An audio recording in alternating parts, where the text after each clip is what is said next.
Yo, Piku.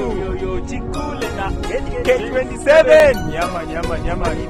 Team. That's too far. We are going to introduce a brand new track from Chikule coming very soon. Man, say guys, and you don't know how far. Yaman. Umeraga ipe. Chikule. How do you know?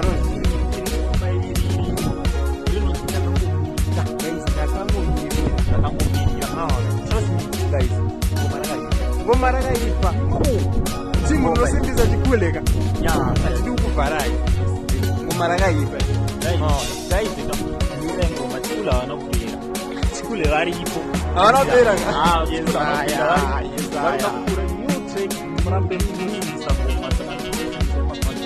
ngoma no the boat in 27. Yama. Saka nini ka guys.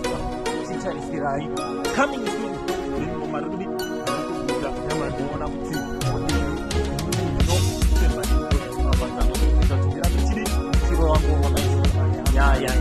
Produced by DK, man. Yeah, man. Bye bye.